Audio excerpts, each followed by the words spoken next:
Bom, então, prosseguiremos aqui com, né, de certa forma, é uma continuidade, tá? Esse conteúdo ele vai estar ligado ao que nós vimos até então, porém com um olhar, né, mais direcionado agora à regulação metabólica, né, proveniente de alguns hormônios que nós temos. Obviamente, essa questão do sistema hormonal, né, dos hormônios de uma forma geral no nosso organismo, eles desempenham um papel extremamente diversificado, né? Então nós temos hormônios aí que praticamente são as substâncias químicas que regulam praticamente todo o funcionamento do organismo, né? Ou que mediam esse funcionamento. E aí, obviamente, quando a gente fala em metabolismo energético, né, nesse processo entre alimentação, absorção dos nutrientes e utilização desses nutrientes, né, com caráter energético, nós temos aí hormônios importantíssimos que fazem esse papel. Né? E aí, obviamente, as deficiências em alguns hormônios causam também problemas, né? Algumas patologias e assim por diante. Antes de eu entrar propriamente, né, na temática aqui da nossa aula, no aprofundamento, né, dos hormônios que a gente vai discutir, eu vou fazer ainda uma introdução mais geral, né, sobre o funcionamento de alguns hormônios, a regulação deles, feedback e assim por diante. Mas vocês poderiam me citar aqui, ó, alguns nomes de hormônios, né? Se eu falar simplesmente assim, que hormônios que vocês conhecem, né? Quais hormônios que vocês, que nomes que vêm em mente?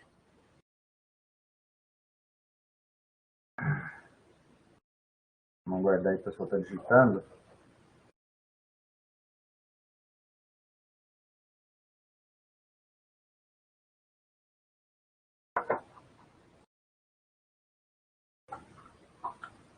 Progesterona, DH, GH, insulina, glucagon, citocina, T4. Isabela, já falo ali. Deixa eu só finalizar o raciocínio aqui. Agora que entrou para mim a sua pergunta. Testosterona, insulina, ótimo. Já tinha aparecido a insulina também, mas perfeito. Olha só, vocês trazem aqui, né, diferentes nomes, alguns hormônios formas de sigla, que é comumente usados. Mais alguém digitando. E aí essa segunda pergunta que eu trago aqui também, ó. Vocês têm clareza da função desses hormônios? Assim, o que esses hormônios, né, como que eles atuam e para que finalidade que existem esses hormônios, né? Cada um desses que vocês estão citando, obviamente eles são específicos, né, a dadas funções, e obviamente tem outros, né? Mas enfim, vocês citaram aqui alguns hormônios bastante importantes. Alguns deles nós vamos destacar, né, nesse nosso segundo módulo da disciplina, e outros não. Certo? Alguns desses hormônios que vocês estão citando aqui, a gente não deve entrar neles. Porque, obviamente, assim, a temática de hormônio, né, do sistema hormonal, é extremamente ampla, né? Quase que dá para fazer uma disciplina, daria para fazer uma disciplina, quase que só nessa questão da fisiologia, né, relacionada aos hormônios, dada a diversidade de funções que eles exercem.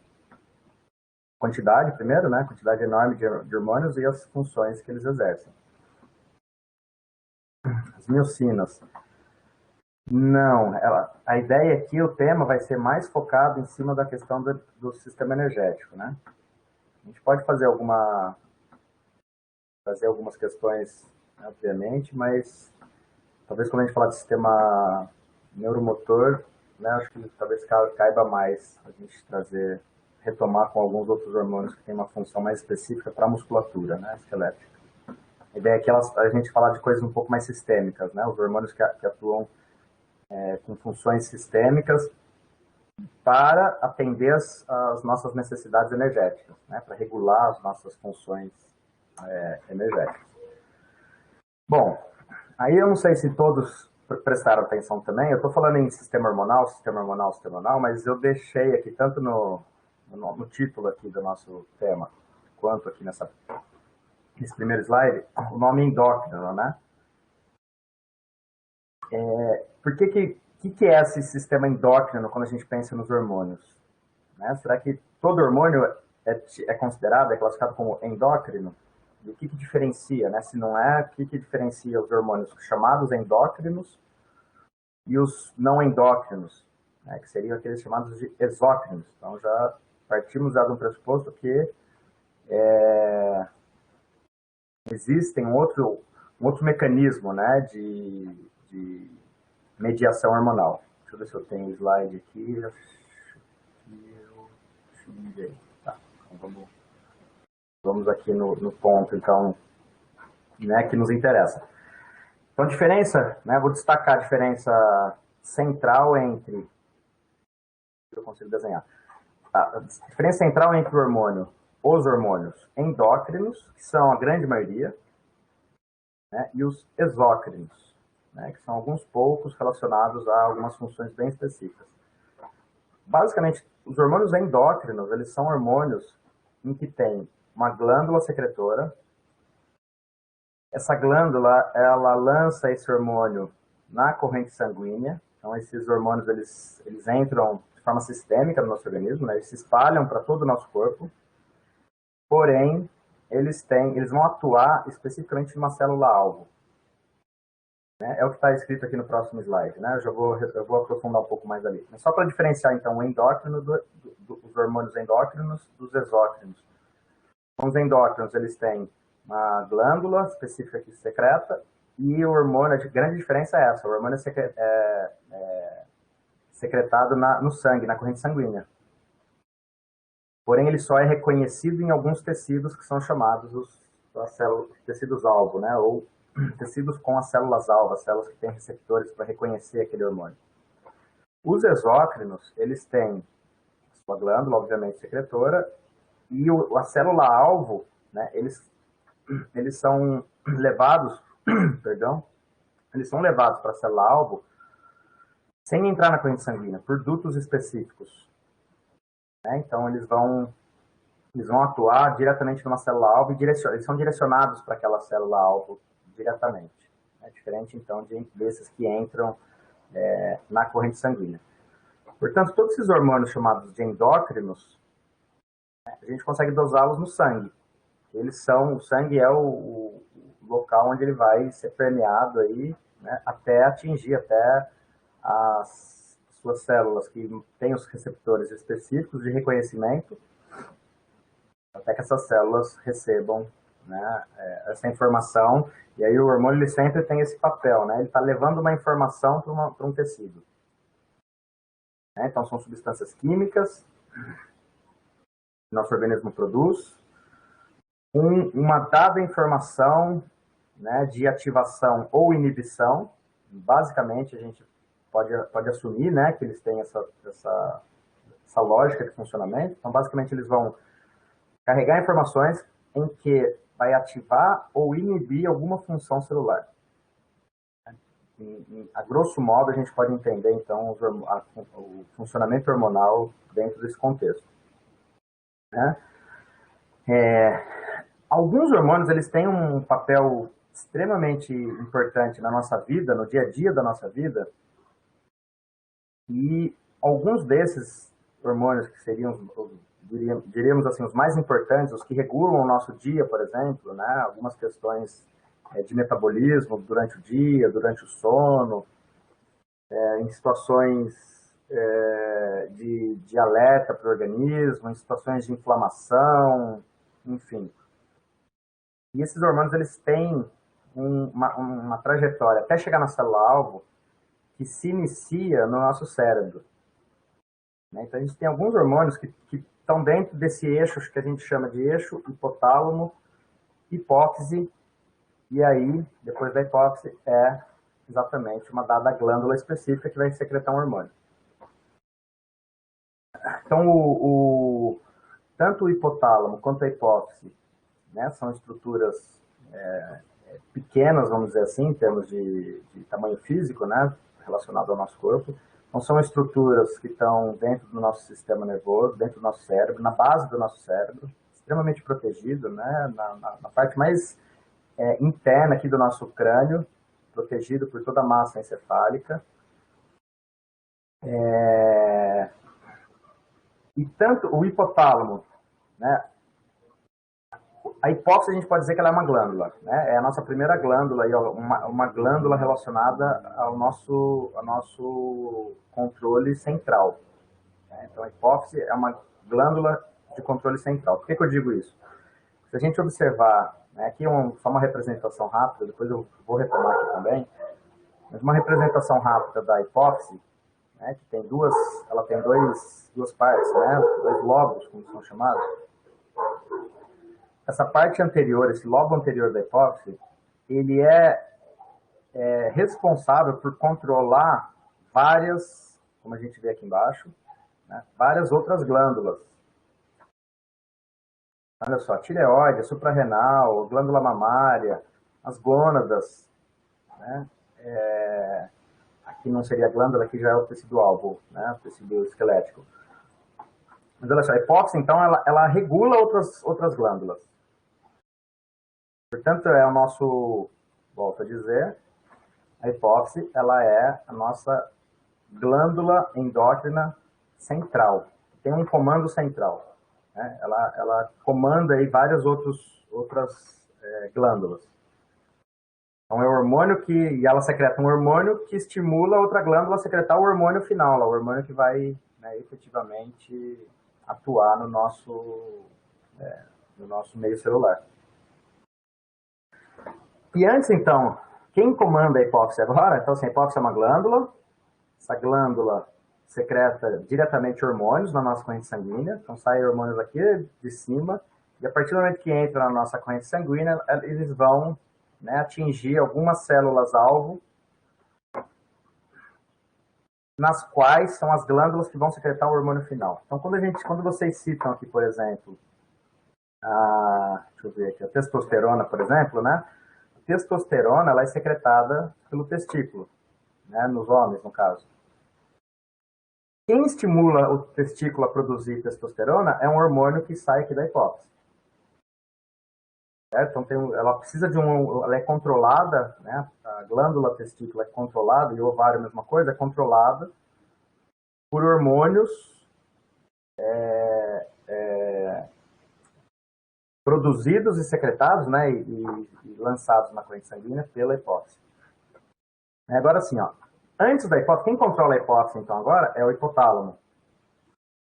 O hipotálamo é uma das estruturas mais interessantes, né, do nosso corpo humano, porque, de novo, assim, é uma estrutura extremamente reduzida, né, um órgão, né, a gente pode chamar de órgão aí, o hipotálamo, bastante reduzido em termos de tamanho, de novo, porém com uma capacidade de controlar praticamente tudo do nosso organismo.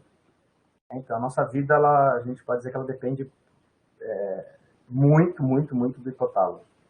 Por exemplo, nosso hipotálamo, quando nós temos, por exemplo, quando a gente toma um susto, né, é o hipotálamo que está detectando o que é susto ou o que não é susto, o que é medo e o que não é medo, essas sensações subjetivas, né, que passam pelo nosso comportamento, ele é mediado lá no hipotálamo. Então, resumindo isso, todas as informações visuais, auditivas, táteis, ou seja, todas as informações sensoriais do nosso organismo, né, visão, audição, o próprio cheiro, então todas as informações sensoriais são filtradas no nosso hipotálamo. É lá no hipotálamo que se inicia, né, o que nós chamamos de medo, ansiedade, e por aí vai. Certo? Então, ele é o nosso filtro aí de informações.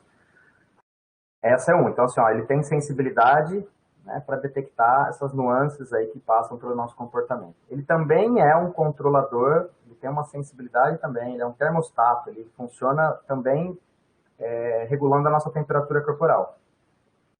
É ele que comanda, por exemplo, as funções que vão fazer a gente suar no calor, tremer no frio, né? Então, essas reações que nós temos para controlar, para proteger o nosso organismo frente a temperaturas adversas, isso é mediado pelo nosso hipotálamo, né? Então, vejam que o hipotálamo ele tem, entre outras funções, obviamente, né? Estou citando aqui algumas que são bem fáceis da gente, que são palpáveis, né, no nosso dia a dia.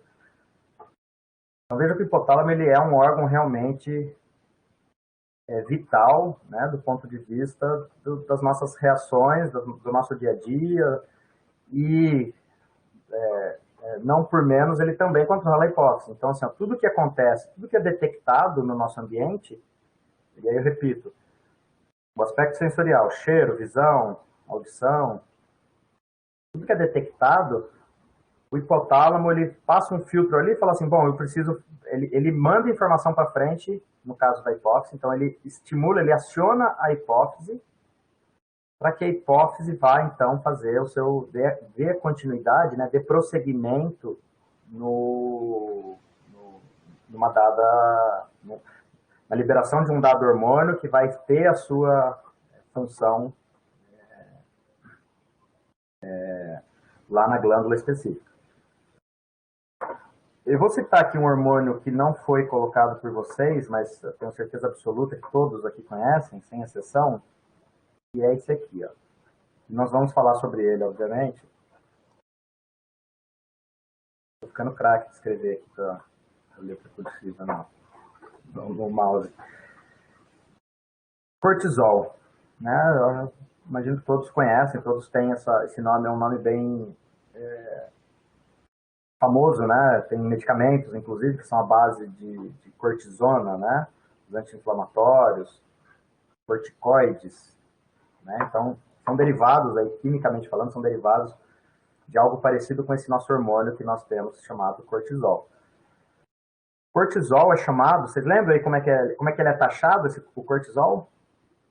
A gente aprende desde lá do ensino médio, vocês devem ter tido isso na disciplina de fisiologia humana também. Ele recebe um apelido, assim, né? Hormônio de alguma coisa. Alguém lembra? Você lembra, Gelson?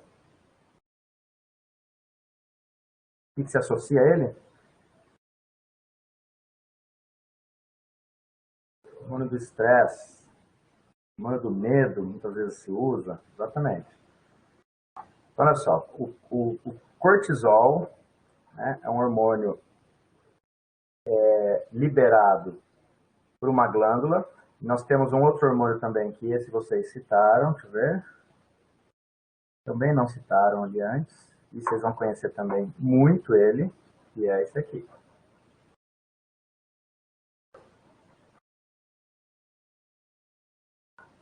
Correto? Todos conhecem, né? É um M. Que também a adrenalina também tem, né, também é taxada de forma semelhante. Né? A adrenalina também tem esse caráter, é um hormônio também que regula algumas funções durante situações de estresse e medo. Por exemplo, né, é comum para nós, quando a gente vai lá, dois exemplos diferentes, mas iguais, assim, ó.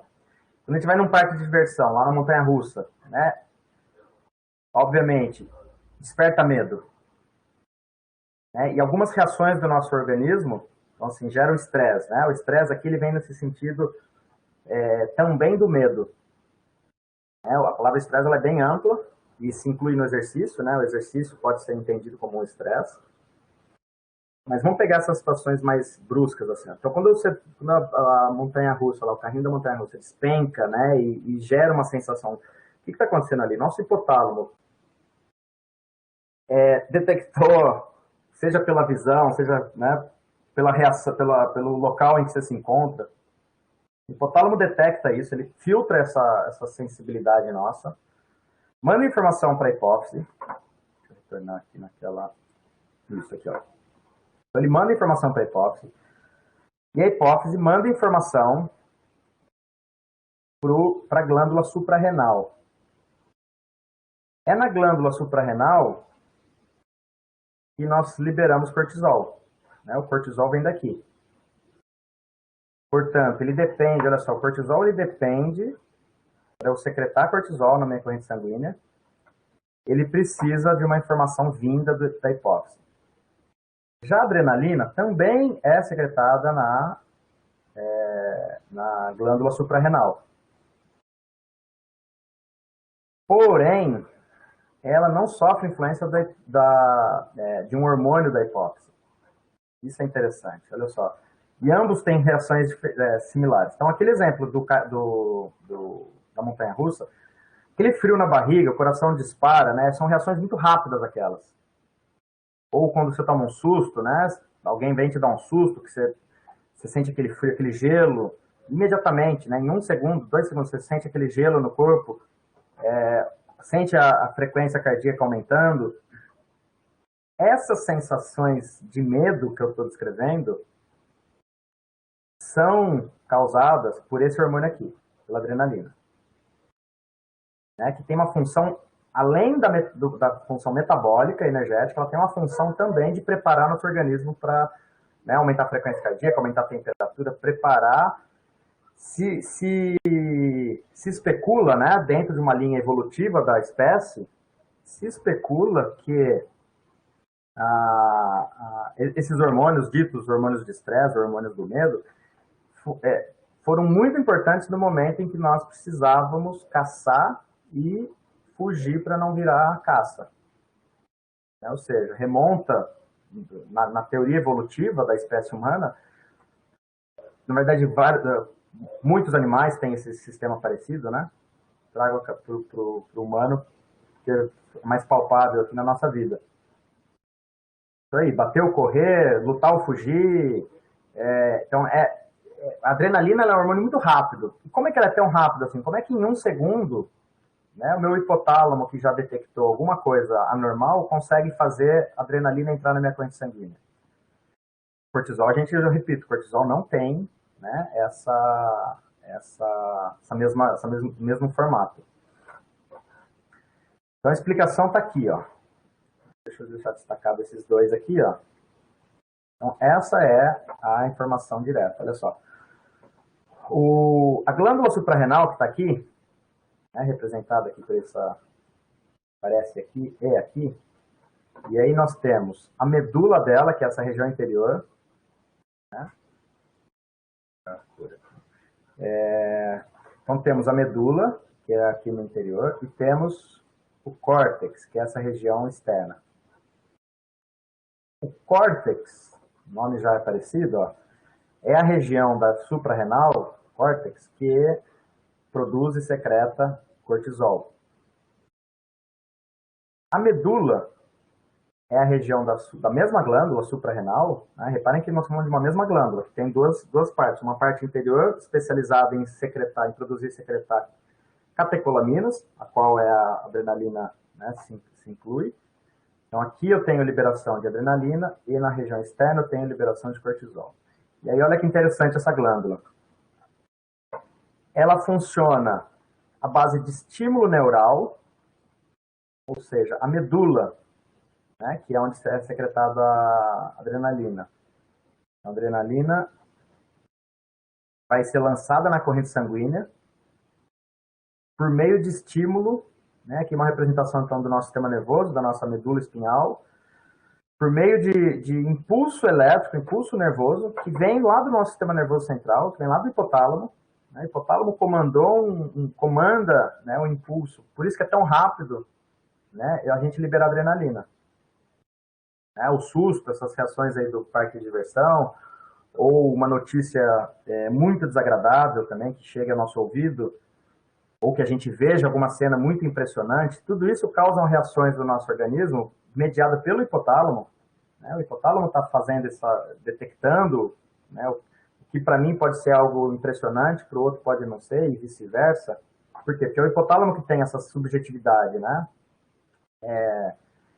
E ele, a partir desse momento que ele detecta algo, né, estranho, agressivo, estressante, imediatamente ele manda impulso elétrico para a medula da nossa suprarrenal para liberar adrenalina. E a adrenalina, de certa forma, ela vai preparar nosso organismo para algumas reações que possam vir subsequentemente. Em alguns casos, um excesso dela pode também levar a problemas, né, vamos dizer assim, a uma reação que gere consequências não tão agradáveis. Né? Em outras situações, não, ela vai realmente ser útil para me preparar, para me deixar pronto para aquela situação, para aquele momento desafiador. Então, a adrenalina ela é mediada não pela hipófise, não por um hormônio secretado na hipófise, mas sim por impulso elétrico. Já o cortisol, que compartilha a mesma glândula, uma outra região, né, como eu tinha dito, o cortisol ele é estimulado a ser produzido a partir de um hormônio que vai ser secretado lá pela hipófise. Então, o hipotálamo ele manda informações para a hipófise joga informação no sangue por meio de um hormônio chamado ACTH, né, adrenocorticotrófico. Esse nome trofina, o trófico, são os nomes dos hormônios que são liberados aqui pela hipófise. Então, a gente sempre vai ver esses nomes, alguma coisa trofina ou trófico, né? Que é, então, o hormônio que estimula o próximo hormônio. Nesse caso, o ACTH vai estimular a liberação de cortisol. Como isso já é mais lento, né, em um segundo a gente não vai conseguir, o hipotálamo não vai mandar informação para a hipófise, dentro de um segundo, por exemplo. Informação para a hipófise vai secretar um hormônio no sangue, esse hormônio tem que percorrer o sangue até chegar na medula vai estimular o cortisol e aí vai se secretar o cortisol subsequentemente. Às vezes até ter que produzir ele, né? Às vezes não tem cortisol estocado aqui suficiente para aquilo que está vindo de impulso lá de cima. Então esse é um processo mais lento, né? Nós vamos falar um pouco mais disso e colocar o exercício nesse contexto, obviamente, né? Estou trazendo esse pano de fundo, mas em breve ainda, especialmente na próxima aula, a gente vai colocar o exercício dentro desse contexto todo aqui. Por enquanto, a ideia é a gente ver nessas diferenças entre alguns hormônios, do ponto de vista dessa autorregulação, né, deles, porque isso implica diretamente em algumas respostas hormonais ao exercício. Então, deixa eu voltar agora lá atrás. Olha só, eu estava aqui, né, daqui eu comecei a entrar nessa questão aí da hipófise, né? Mostrando, então, essa importância da hipófise para a regulação de alguns hormônios, ou desse eixo, né? Que parte do hipotálamo, da hipófise, e chega lá numa determinada glândula, como a suprarrenal, como as gônadas, entre algumas outras. E aí, é importante também a gente relembrar, que eu imagino que isso também deve ter sido tema, né, da disciplina que antecede essa, de fisiologia, mas a título de revisão, acho que é importante a gente falar disso novamente, né, que é o mecanismo de feedback, ou seja, como é que nosso organismo, além, né, das possíveis informações, né, que são centralizadas pelo hipotálamo e do hipotálamo, isso vai para frente, né, vai para a hipófise, vai para uma outra glândula, como é que isso se autorregula, né? Basicamente, nós temos aí um processo chamado de feedback, né? Ou seja, de retroalimentação, à base de concentrações de hormônios. Então, a concentração de um hormônio na nossa corrente sanguínea, olha só o hipotálamo como ele é poderoso. Entre os vários aspectos que ele detecta, né, que o hipotálamo consegue detectar, como eu disse ali, toda a questão sensorial nossa é detectável pelo hipotálamo, a questão da temperatura, ele também detecta concentração de hormônios. Então, quando eu tenho, por exemplo, uma concentração, né, vamos imaginar o seguinte, que eu tenho uma concentração, alguma coisa aconteceu no meu organismo e eu liberei muito cortisol. Né? Supostamente liberei bastante cortisol. Então, eu elevei as concentrações de cortisol no meu sangue. Esse sangue, obviamente, ele está passando lá pelo hipotálamo.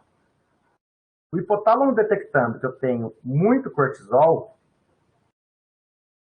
tendência, né? Obviamente que tem outras nuances por trás, mas assim, falando de forma mais matemática e direta, o hipotálamo detectando que eu estou com uma concentração, e aí ele tem a sua régua lá para dizer o que é muito, o que é pouco, mas enfim, a partir do momento que ele detecta que eu tenho uma taxa de uma concentração de cortisol alta na corrente sanguínea, o que ele faz? Ele inibe, ele manda informações para a hipófise, diminuir, né, a produção de ACTH, que é o hormônio, né, é a trofina aqui, ó, é o hormônio trófico que estimula a suprarrenal. Ou seja, eu aumento a taxa de cortisol e isso se torna, então, um feedback, uma retroalimentação negativa para que eu continue aumentando. E aí, supostamente, eu vou atenuando. A não ser que continue vindo informações aqui estressantes que solicitam, né, isso vai começar a competir com o mecanismo de feedback. Estou sendo bombardeado meu hipotálamo está sendo bombardeado de informações estressantes que estão mandando informação, produz mais, precisa de mais cortisol, mais cortisol, mais cortisol, mais cortisol. Isso pode ser um fator, né, de inibição também. Então, reparem que a regulação, a base, né, do feedback, ela funciona em termos de concentrações.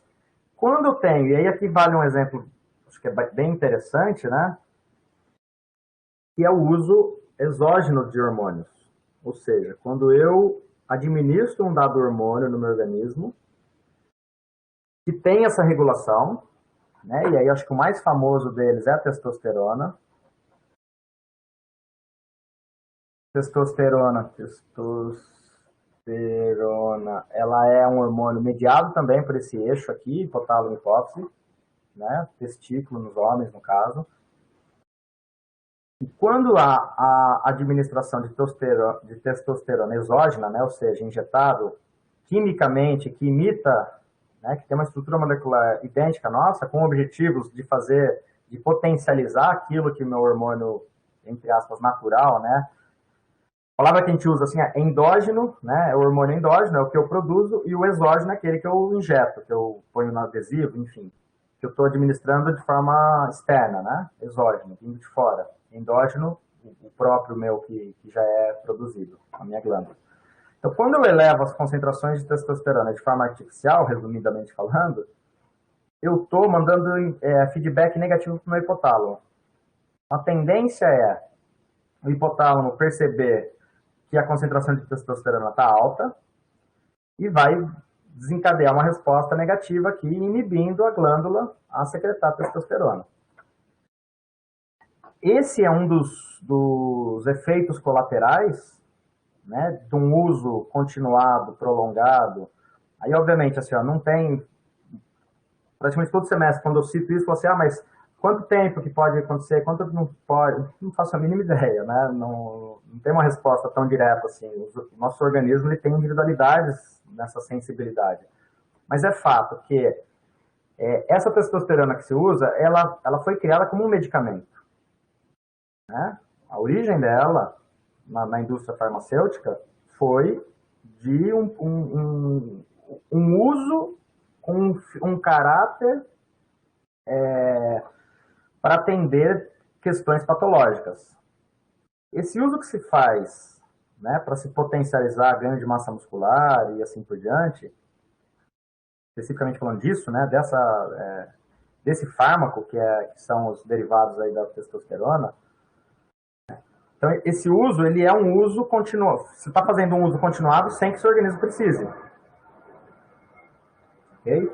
Como qualquer medicamento, esse uso continuado, algum efeito colateral ele vai causar. E no caso de hormônios, né, do uso continuado de hormônios, um dos principais efeitos colaterais é a inibição da glândula, ou seja, a longo prazo você está atrofiando, você está diminuindo, você está matando, entre aspas, né? Não vai morrer a glândula, mas enfim, você está tirando o poder da sua glândula de produzir aquele hormônio. Então, a longo prazo, o que vai acontecer? A glândula vai se atrofiar por falta de uso, porque sempre tem uma concentração alta, o hipotálamo sempre detecta uma concentração alta, e vai ficar eternamente inibindo, né? Inibindo a glândula, Falou, não precisa, tem muito já. Diminui aí, diminui. E a glândula passa a produzir cada vez menos. E uma das possíveis consequências é a pessoa, no futuro, ter que depender do hormônio, né? Porque o endógeno não vai mais ser suficiente. Ou seja, a glândula vai perder seu poder, sua capacidade natural de produzir esse hormônio. Então, isso serve para vários outros. Eu estou citando esse porque, né, a testosterona talvez seja, eu acho que o que mais se faz uso e abuso, né, no meio esportivo, especialmente, ou fitness, enfim, com essa intenção, né, de ganho de massa muscular rápido, né, exatamente porque eu vou entrar nessa questão desses nomes, ó, do anabolismo, né, do poder anabólico que existe nesse hormônio. E eu vou trazer esses nomes, assim, ó, anabolismo e catabolismo, eles vão aparecer, né, especialmente a partir da próxima aula, dentro desse contexto aqui dos hormônios. Então, assim, ó, nós temos, na regulação metabólica mediada pelos hormônios, nós vamos exatamente usar esses dois nomes. Assim, ó, nós temos hormônios com ações catabólicas e hormônios com ações anabólicas, né, do ponto de vista do metabolismo. E isso se estende também, obviamente, para os tecidos, né? Para a construção dos tecidos. Então, obviamente, a testosterona ela tem essa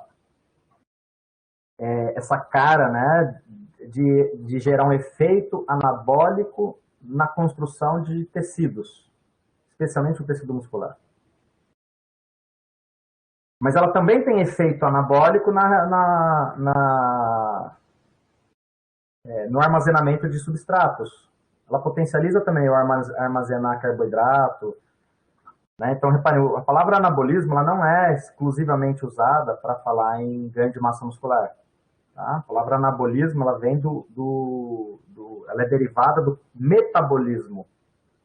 Né? Então, o metabolismo, a gente pode entender o metabolismo como uma moeda de dois lados, e cada lado, então, tem um lado que é o anabolismo do metabolismo e outro lado que é o catabolismo.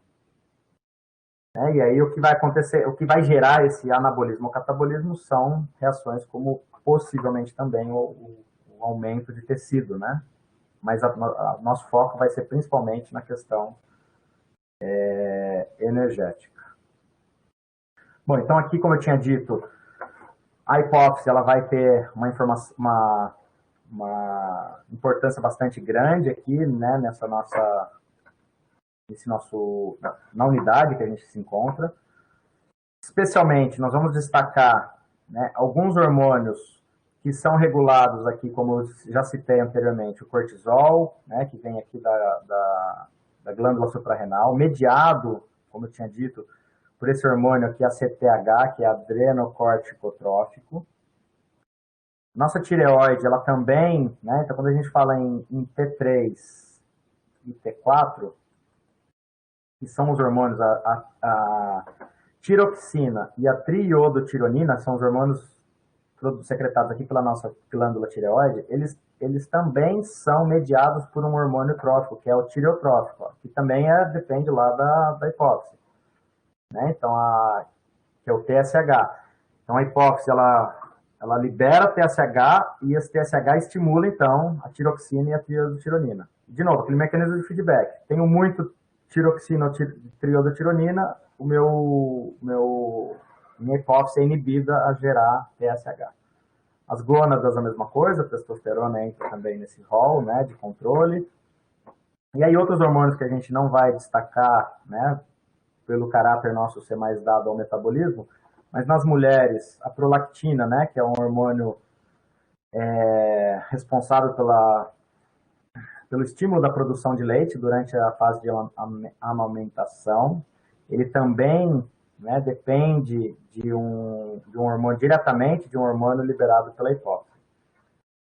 E esse outro aqui, ó, somatotrofina, quem é esse hormônio? Alguém sabe? Somatotrofina, hormônio liberado pela hipófise, que age diretamente já. Ele não é um hormônio estimulador, ele já é o hormônio final, vamos dizer. Né? Assim, ele já é o hormônio que vai atuar em tecidos-alvo, em células-alvo, para fazer alguma coisa. Somatotrofina. Quem é esse hormônio? Vocês citaram ele, isso, GH, perfeito. Então, olha só, o tal do hormônio de crescimento, né, como é conhecido, hormônio de crescimento, ele recebe também esse nome aqui, ó, somatotrofina, ou hormônio somatotrófico. É um hormônio, então reparem que, olha só que interessante, o GH ele é um hormônio produzido, secretado, né, lá pela hipófise anterior. Certo? Essa é a glândula secretora do famoso GH. De novo, mediado pelo hipotálamo. Né? O hipotálamo faz esse comando para a sua regulação, né? Aumento ou diminuição. Então, por isso que aqui está, nessa ilustração, né, está esquematizado, está aparecendo um osso como sendo o tecido-alvo, mas é um pouco limitado aqui, tá? O GH ele vai ser um hormônio-alvo nosso aqui de estudo também, porque ele tem funções no metabolismo também, né? Embora ele receba esse nome, hormônio de crescimento, e a gente associa ele diretamente à fase de crescimento esquelético, né, que é a nossa infância até atingir a idade adulta, embora nós intuitivamente a gente associa ele somente a esse, né, um hormônio importante para o crescimento da criança, adolescente. Ah, perfeito, ele é. Mas ele tem um papel, um outro papel também, né, em regulação de metabolismo. Certo? A gente vai ver isso. Ele tem um papel extremamente interessante, importante, inclusive na fase adulta. Né? A gente não para de secretar GH, diminui, porque diminui a sua importância nesse papel de crescimento ósseo, mas ele continua atuando no nosso organismo para algumas questões energéticas, né, o GH. Então, a gente vai ver um pouco também sobre ele. E aí aqui, só a título de curiosidade também, né, a parte posterior da hipófise, que está representada aqui atrás, aqui em cor amarela, né, que é chamada de neurohipófise, ela também secreta e produz alguns hormônios específicos que não são nenhum relacionado à parte energética, né, que a gente tem interesse nesse momento. Né? Mas tem hormônios que regulam o nosso controle renal, de secreção de sódio e potássio, né? Então tem um hormônio que sai aqui da hipófise posterior para controlar uma função renal. Nas mulheres, né, a ocitocina, que é um hormônio muito importante durante o processo da gravidez e pós-gravidez, né, também estimulando aí a liberação do leite, estimulando durante o momento do parto, né, as contrações para que o feto possa ser projetado para fora do corpo. Então, olha quantas funções diversas, né, a hipófise, seja com o seu lobo anterior ou com o posterior, quantas funções diversificadas que existem numa única glândula. É isso que eu acho que é o mais doido aqui, né? Assim, é uma glândula extremamente pequena, com um poder de gerar informações para o nosso organismo das mais diversas possíveis. Essa é a nossa hipófise.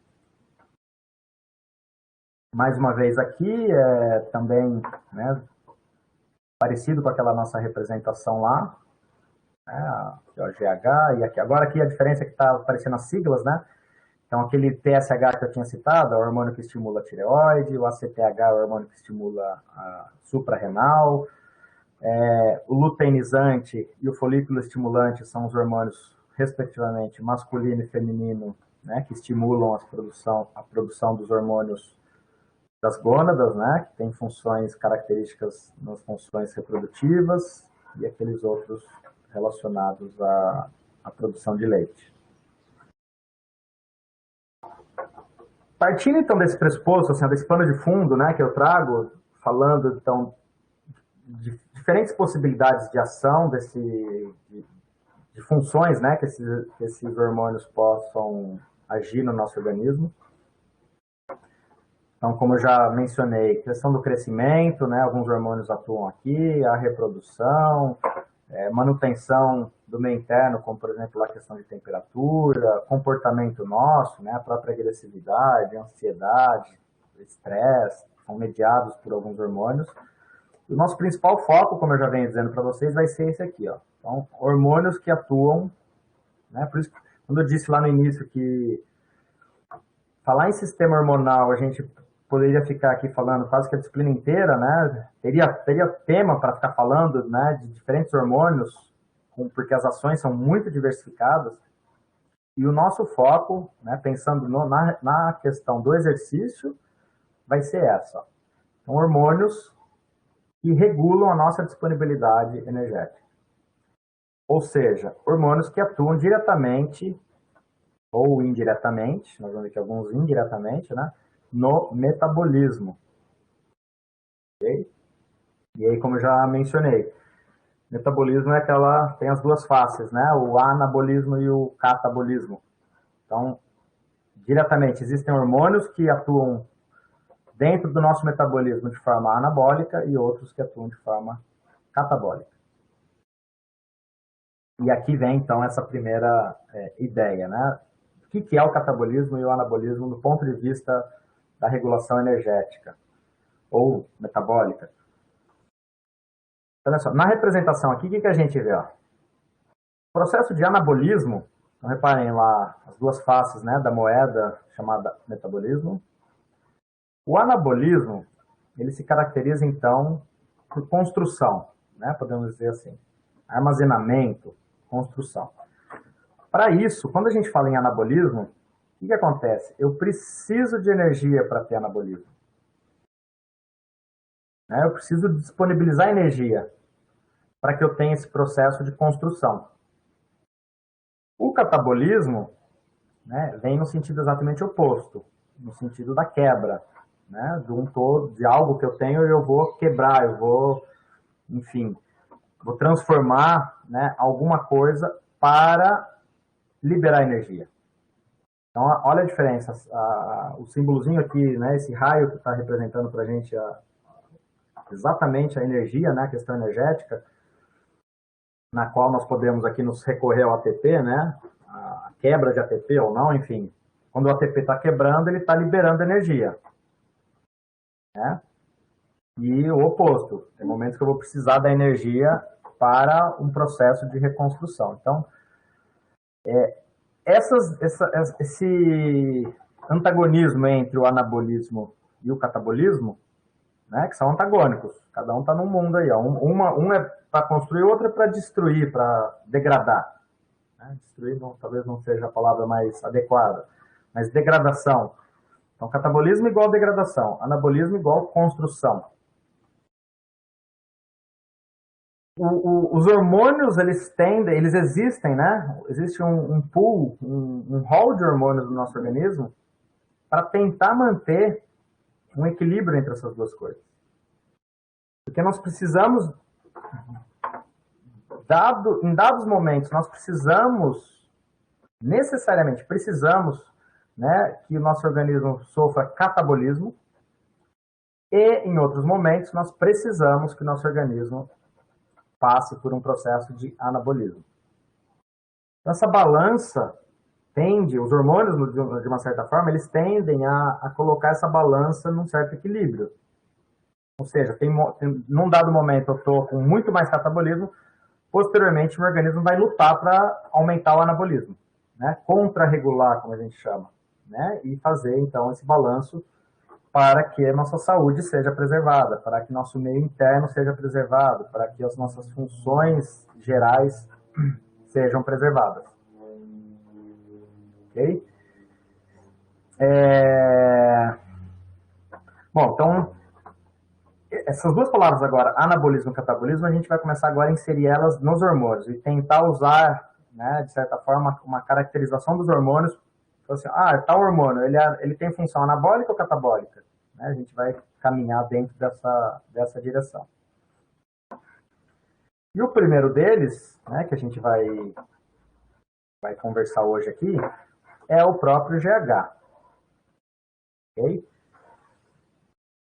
O GH, em poucas palavras, Eu vou fazer o seguinte.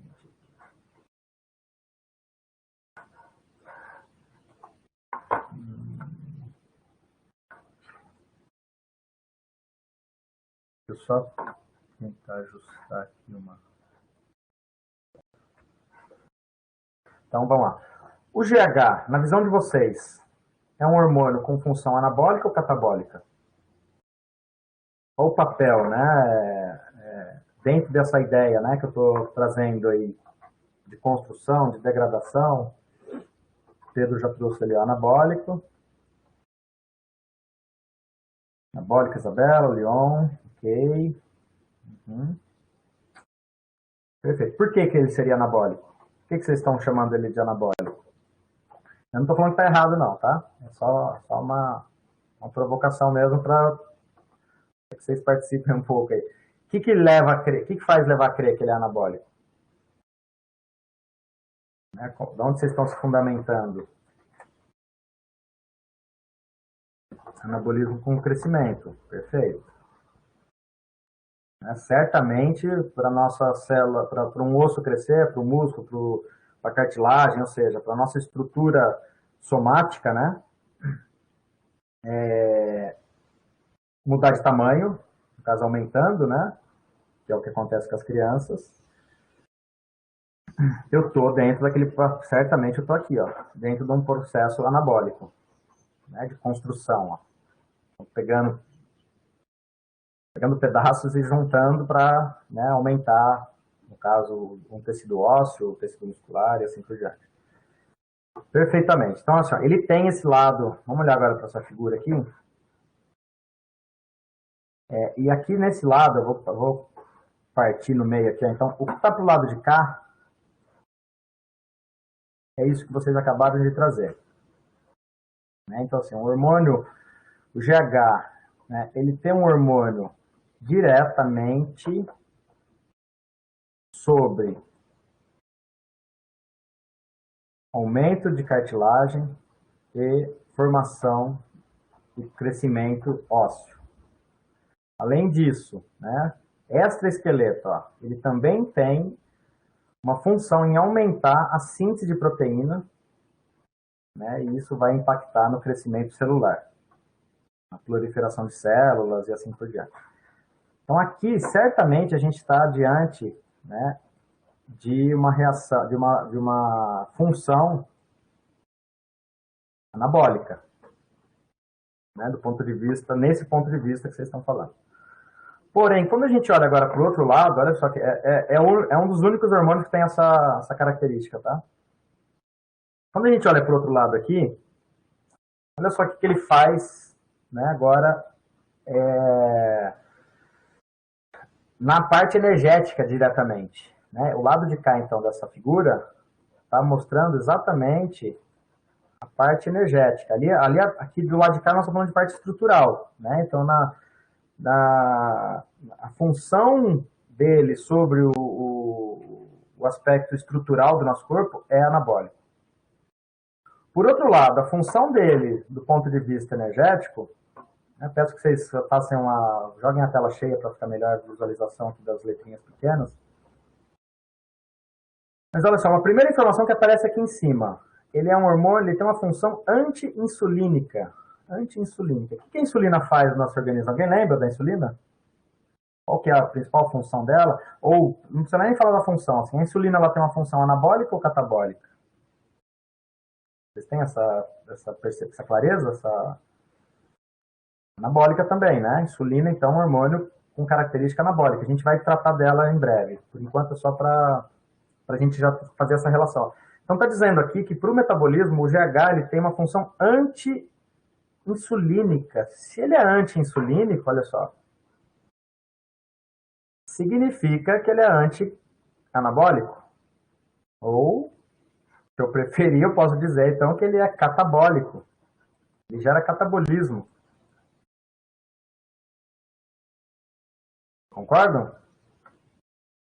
Quando usa essa expressão, bom, o hormônio é anti-insulínico, ele tem uma ação anti-insulínica, quer dizer que ele é o oposto da insulina, né? Ele vai num sentido oposto àquele que a insulina gera, que é tipicamente anabólico, como a gente vai ver em breve. E aí, a hora que a gente lê aqui embaixo agora, esses últimos quadrinhos aqui, ó, são os efeitos sobre o metabolismo de gordura. Aumenta a quebra e liberação de gordura, de ácidos graxos. E sobre o metabolismo de carboidrato. Ele faz a glicose sanguínea aumentar, significa então que ele está, de alguma forma, promovendo degradação de glicogênio para jogar na corrente sanguínea. Né? Ele aumenta a glicose, a concentração de glicose é aumentada no sangue, ele promove isso, e outros efeitos anti-insulínicos, né? Especialmente lá dentro da célula.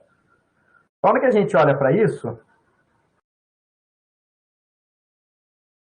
gera uma confusão, né? Assim, uma contradição. Pô, mas é um hormônio anabólico, mas é catabólico ao mesmo tempo? Parece contraditório isso ou não? Um hormônio com duas funções, né? Repito que eu acho que ele é o único que age, né, nesse sentido, assim, ó, com características marcantes, né, anabólicas, e, ao mesmo tempo, características marcantes catabólicas. Só para ver se vocês captaram, vocês entenderam, então, essa função catabólica dele?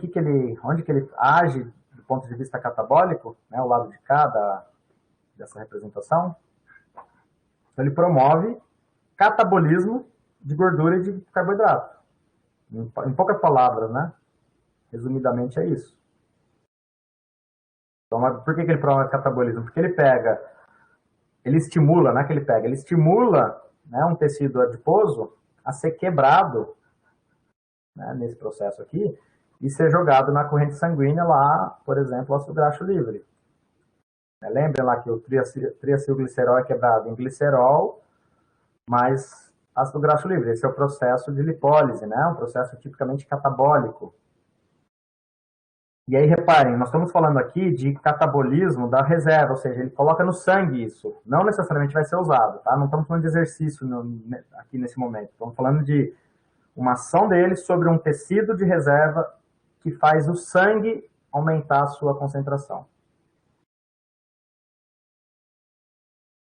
Talvez isso, uma das explicações, né, que a gente pode elencar aqui para essa dualidade dele, né, do GH. Então, reparem que é um hormônio que normalmente a gente associa só ao crescimento, mas na hora que a gente vai para o adulto, né, para a idade adulta, supostamente ele não age mais aqui, ó.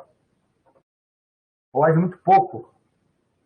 Falar que não age realmente talvez seja excessivo, mas assim, ele age muito pouco, porque nosso tecido esquelético não vai mais crescer. O pouco que ele vai atuar de forma anabólica é em alguma manutenção, né, do balanço energético, do balanço proteico, de síntese proteica. Ele vai atuar um pouquinho aqui. Portanto, a principal ação dele durante a fase adulta, que já não é mais essa, que eu volto a dizer, né, é essa aqui, ó, é catabólica. Ele passa a ter uma função tipicamente catabólica. Bom, o que explica ele ter esses dois lados? Basicamente é o seguinte, se durante a minha fase, durante um momento, olha só, durante um momento importante do meu crescimento, que é a infância e a adolescência. Se faltar, eu preciso de energia para fazer isso? Esse é um primeiro ponto. Assim, eu preciso de energia para ter anabolismo? Preciso ter, né? Então, preciso ter energia disponível para ter anabolismo. Eu só consigo reconstruir não. Eu só consigo formar e construir tecidos, né, tecido ósseo, tecido muscular, se eu tiver energia ali. É um processo que precisa de energia, consome energia, né, a formação dos tecidos. Então, ele é um hormônio 2 em 1, por quê? O que ele faz? Ele consegue tirar reservas do nosso estoque de energia, colocar no sangue, para que, supostamente, se eu não tiver bem alimentado, vamos dizer assim, ele tenta garantir que eu tenha substrato energético para o processo anabólico. Entenderam? Então, assim, ele faz um catabolismo em reservas energéticas para disponibilizar no sangue, para deixar o meu sangue abastecido com substratos Para que esses substratos, né, durante a minha infância e adolescência, possam ser, caso eu tenha algum tipo de déficit nutricional, né, déficit energético nutricional, ele consiga atenuar essa possível inibição da falta de energia aqui. Ó. E repito, o processo anabólico precisa de energia.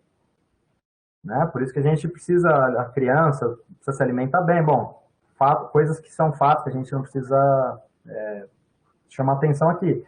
Né? A necessidade dos nutrientes durante a fase de crescimento, exatamente porque o organismo está precisando de energia. Né? Disponibilidade de energia para o crescimento. Então ele consegue fazer isso, ele disponibiliza energia, né? A sua ação catabólica serve para disponibilizar energia para o processo anabólico. Em poucas palavras, a gente pode entender dessa forma. Obviamente que durante a fase, né, de crescimento, ele vai atuar muito mais aqui, ó. Especialmente se a criança tiver um aporte nutricional adequado. Ele vai fazer muito pouco isso. Certo? Mas na idade adulta e em situações, o exercício, aí agora o exercício começa a aparecer como algo importante. Durante o exercício, por exemplo, nós temos aumento de GH. Né? O nosso GH é aumentado exatamente para atender uma demanda catabólica. Certo? O exercício ele é tipicamente uma situação de estresse que leva para o catabolismo. Né? E o GH é um dos hormônios que aparecem num processo durante o exercício para exatamente favorecer que nós tenhamos disponibilidade de energia nesse momento do exercício para a contração muscular, né? Para atender uma demanda lá do músculo esquelético que aumentou sua necessidade energética. Entre outros, tá? Ele não está sozinho nesse papel, não. Ele tem, né? Ele é um dos que faz esse papel de catabolismo durante o exercício. A Luana perguntou, o que exatamente ele degrada para a liberação de energia? Na verdade, ele estimula, né? Lembra que eu falei lá no início, assim, os hormônios eles funcionam num papel de inibição ou estímulo. Então, nesse caso aqui, ele estimula, tá? Ele estimula a lipólise. Ele age como um ativador das enzimas que vão fazer quebra dos lipídios estocados, né?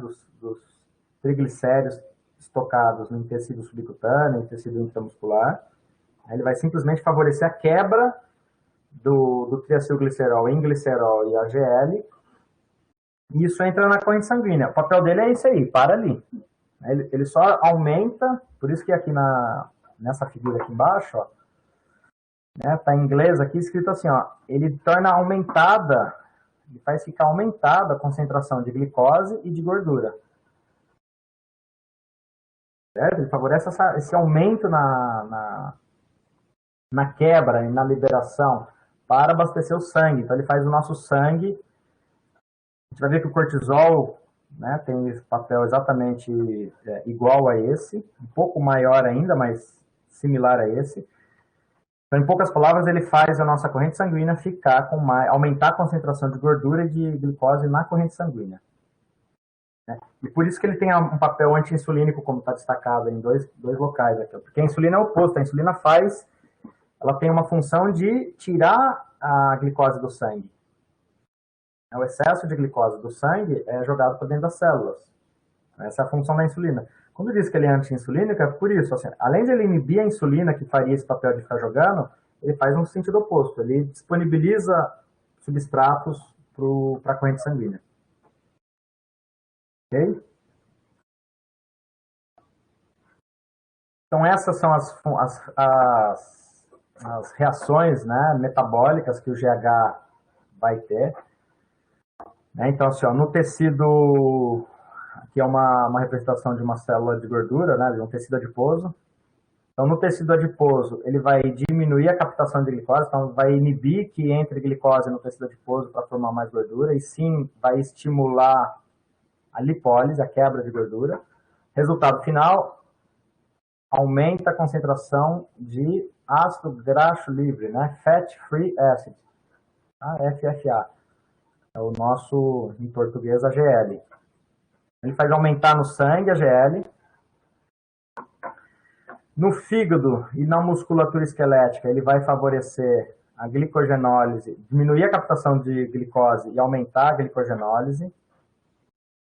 Tudo isso favorecendo com que aumente a glicemia.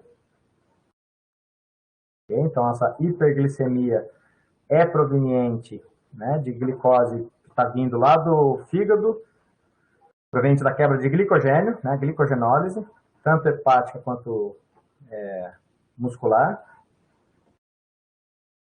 E isso leva, então, a um aumento da nossa glicemia. Lembrem, acho que eu já citei isso, né? Essa palavra MIA é relacionada ao sangue, né? Concentrações sanguíneas. Então, lipidemia, glicemia é a concentração do sangue. Então, hiperglicemia, ele faz elevar a concentração de glicose na nossa corrente sanguínea, além de aumentar a concentração de ácidos graxos, né? Como eu tinha mencionado anteriormente ali. Bom, aqui a gente vai entrar aqui agora na questão da insulina e do glucagon, mas pelo horário nosso, ele já está chegando perto das 10.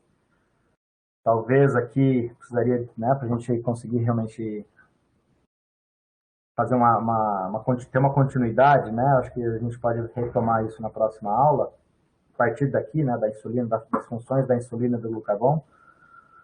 E aqui entra bastante coisa, entra a questão do diabetes, né, algumas questões aí que a gente vai também buscar entender relacionadas ao exercício físico. Acho que a gente pode já, meio que por aqui, né, encerrar hoje aqui nosso assunto. Mas a ideia é essa, então, assim, percebam essa relação direta entre... E quando a gente falou, por exemplo, lá na unidade anterior, né, de utilização de gordura pelo exercício, né, a baixa intensidade, a disponibilidade da oxidação da gordura lá na mitocôndria, né, é mais favorável numa demanda baixa de energia, mas os hormônios eles vêm para compor exatamente o que faltava, a informação que faltava, assim, mas quem faz aumentar a minha... Então, assim, o GH vocês estão vendo, ó, ele tem um papel de colocar mais gordura no sangue e mais glicose. Se eu estou em exercício, faz muito sentido ter mais ácido graxo livre, ter mais glicose. Para o processo que a gente viu anteriormente, lá de oxidação e assim por diante.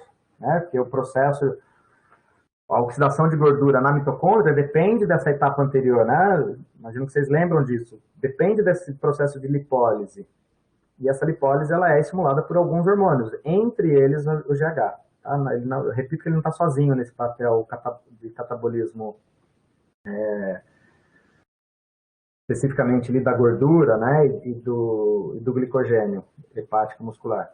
Mas ele é um dos que compõem, né, essa força-tarefa, vamos dizer assim, para disponibilizar energia na corrente sanguínea, já que quando estou fazendo um exercício de longa duração e baixa intensidade, por exemplo, eu estou predisposto a utilizar mais esse substrato para me atender a demanda lá energética do exercício.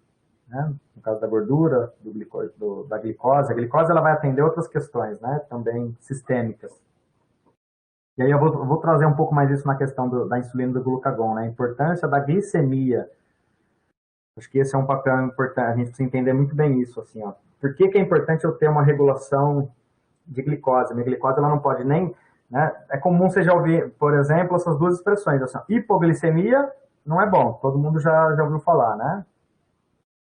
Hipoglicemia causa perda de desmaio, enfim, algum mal-estar, algum mal súbito, né? A hipoglicemia, ou seja, quando a glicose no sangue fica muito baixa, isso é ruim, isso causa alguns problemas. A hiperglicemia, ou seja, quando a glicose fica muito alta, também causa alguns problemas, cronicamente é chamado de diabetes.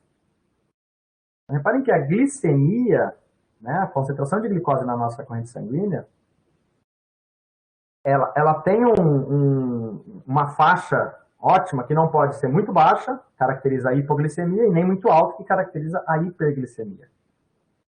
Né? A gente vai entender um pouco, na próxima aula eu vou trazer um pouco mais esse detalhamento, assim, ó, do porquê que a gente precisa de um nível de glicose ótimo, né? E aí a hora que eu faço o exercício eu coloco isso em xeque, eu coloco em desafio essa glicemia, se eu não tiver os hormônios atuando. né? Porque se eu pensar só no exercício, ele só ficaria captando glicose, tirando glicose da corrente sanguínea, e eu entraria numa hipoglicemia se não existisse alguns hormônios que contrarregulassem, né? Essa degradação, essa utilização de energia do exercício. Certo? Pessoal, deixa eu fazer uma pergunta. A questão da aula prática que a gente abordou na última aula, ficou claro para vocês?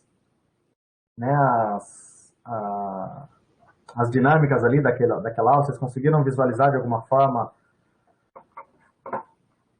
o porquê daqueles dois momentos, né? Assim, por que eu fiz lá uma fase aeróbia para mostrar algumas coisas, depois aqueles sprints, modificando as pausas, né? E o impacto daquilo no desempenho lá, da geração de potência.